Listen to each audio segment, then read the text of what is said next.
La plupart des chrétiens observent le dimanche comme jour de repos et c'est un point où les musulmans leur disent « Hey, c'est pas ce que la Bible dit. La Bible parle du sabbat. » Certains musulmans pensent que c'est la Bible qui a été changée puisque Constantin aurait amené le dimanche dans le christianisme. Nous avons vu dans l'épisode précédent que ce n'est pas la Bible qui a été changée, mais que c'est effectivement Constantin qui a amené les lois du dimanche dans le christianisme. Regardons aujourd'hui brièvement ce que la Bible nous dit à ce sujet pour ceux qui ne sont pas sûrs de ce que je viens de dire. Nous avons d'abord dans les 10 commandements, le commandement du sabbat que nous allons lire, Exode chapitre 20. Il est dit au verset 8, « Souviens-toi du jour du repos pour le sanctifier. Tu travailleras 6 jours et tu feras tout ton ouvrage. Mais le 7e jour est le sabbat de l'Éternel ton Dieu. Tu ne feras aucun ouvrage. »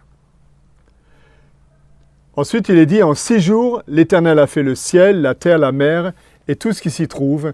Et il s'est reposé le 7e jour. » C'est pourquoi l'Éternel a béni le jour du sabbat et l'a sanctifié. La question est de savoir, qu'en dit le Nouveau Testament? Jésus nous dit dans Matthieu chapitre 5, « Ne pensez pas que je sois venu abolir la loi ou les prophètes. » En fait, c'est le début du mystère de Jésus. C'est là où Jésus va présenter son plan. Et il nous dit, je ne suis pas venu pour abolir la loi. Au contraire, je suis venu pour l'accomplir, pour la confirmer. Et Jésus va prendre des exemples en disant, il est dit dans la loi, tu ne tueras point. Eh bien, je vous dis, non seulement vous ne devez pas tuer, mais tuer, c'est aussi gronder quelqu'un, l'insulter. Ensuite, il va parler de l'adultère. Il ne va pas dire, maintenant, tout est permis, vous pouvez commettre l'adultère. Au contraire, il va radicaliser les choses en disant que l'adultère commence dans la tête, non seulement dans les faits, mais dans les pensées. Jésus confirme la loi, Jésus l'amène à sa valeur pleine. Au verset 18, il continue en disant « En vérité, je vous le dis », qui est une parole très forte, « Amen, Amen, lego humide », donc « Amen », c'est sûr. Soyez sûr que même si le ciel et la terre passent, pas un seul iota, pas un seul trait de lettre de la loi ne passera jusqu'à ce que tout cela soit arrivé. Un seul iota, on sait ce que c'est une petite lettre. Quand vous écrivez un email ou que vous cherchez une page sur Internet, une petite faute et l'email ne va jamais arriver. Il ne faut rien changer.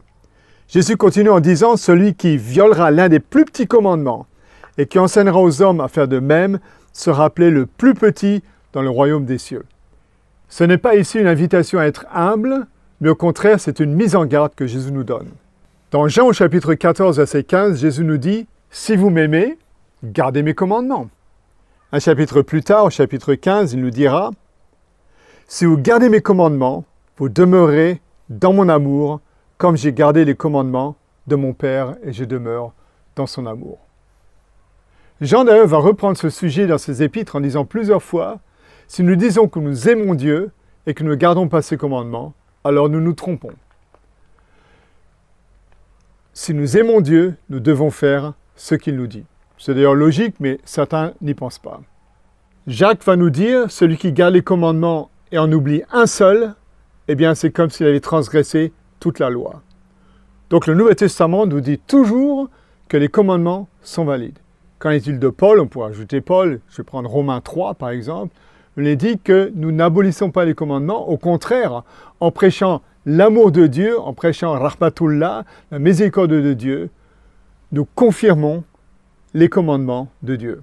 Alors maintenant, soyons un peu plus précis. Qu'en est-il du sabbat? Est-ce que Jésus a gardé le sabbat, par exemple? Oui. Il est dit qu'au début de son ministère, il arrive dans sa ville où il a grandi, à Nazareth, Luc chapitre 4, et qu'est-ce qu'il fait? Il entre dans la synagogue le jour du sabbat, et le texte nous dit « selon sa coutume ». Jésus va donc dans la synagogue le sabbat par habitude. Pour lui, c'est normal. Et il n'y a aucun texte de la Bible qui nous dit que ça a été changé d'une manière ou d'une autre. Plus tard, Jésus dira que l'un des signes des temps sera la tribulation, avant sa seconde revenue, et que nous devons prier pour que cette tribulation n'arrive pas un jour du sabbat.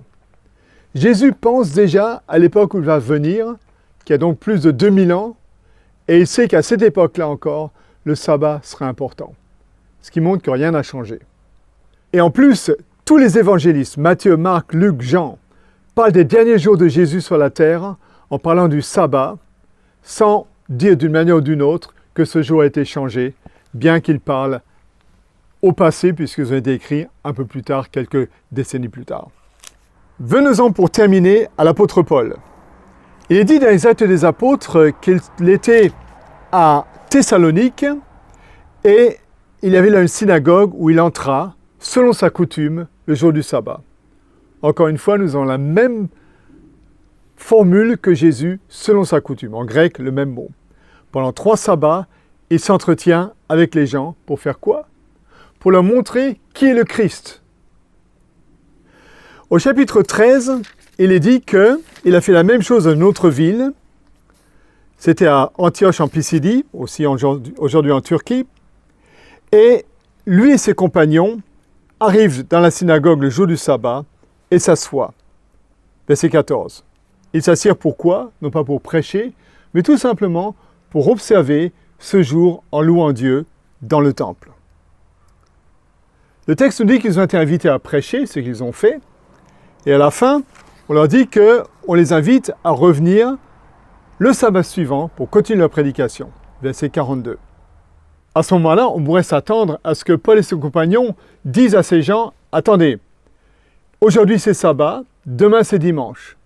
On pourrait continuer la prédication demain, puisque Dieu a changé sa loi du sabbat au dimanche. Pourquoi donc est-ce que je dois attendre 6 jours dans mon hôtel à rien faire pour, de nouveau, vous enseigner la Bible? » Eh bien, c'est pas ce que la Bible nous dit.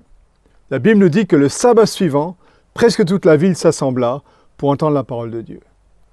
Paul a patienté 6 jours avant de continuer son sermon, ce qui prouve que là, il a manqué une occasion rêvée de passer du sabbat au dimanche, mais il ne l'a pas fait.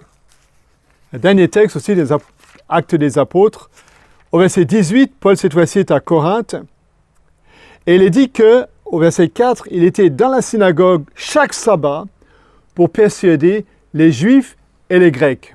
Et ça, c'est important, parce qu'on pourrait dire, bon, les Juifs, ils étaient dans la synagogue de toute manière, et c'est pour ça que Paul y va. Mais pourquoi Paul va aussi dans la synagogue pour parler avec les Grecs? Pourquoi est-ce qu'il ne veut pas dire aux Grecs, n'allez pas dans la synagogue? Le nouveau jour du repos, c'est le dimanche, donc ce n'est pas la peine d'aller là-bas. La Bible ne nous le dit pas. Et de plus, le texte dit que Paul est resté 1 an et 6 mois à enseigner dans cette ville la parole de Dieu. En 1 an et 6 mois, il a eu vraiment l'occasion de dire aux Juifs et surtout aux Grecs que le vrai jour du repos, c'est le dimanche et non pas le samedi. Mais Paul ne l'a pas fait, aucune trace de cela. En conclusion, ces textes montrent très clairement que d'abord, la loi n'a pas été abolie et que Jésus et les apôtres ont observé le sabbat. Je vous invite donc à étudier votre Bible, à chercher vous-même une réponse, à vérifier si ce que je dis, c'est vraiment ce que la parole de Dieu dit. Mais en tout cas, une chose est sûre, c'est que si les chrétiens enseignent le dimanche comme jour de repos, ce n'est pas parce que la Bible le dit, mais c'est parce que certaines traditions le disent. Ou alors, peut-être qu'il y a d'autres raisons. Est-ce que, par exemple, le dimanche est devenu le 7e jour dans un changement de calendrier? Est-ce que nous pouvons être sûrs que le samedi est vraiment le 7e jour? Nous allons en parler dans le prochain épisode. Abonnez-vous donc, suivez-moi et surtout, j'attends vos questions. Merci beaucoup et à bientôt.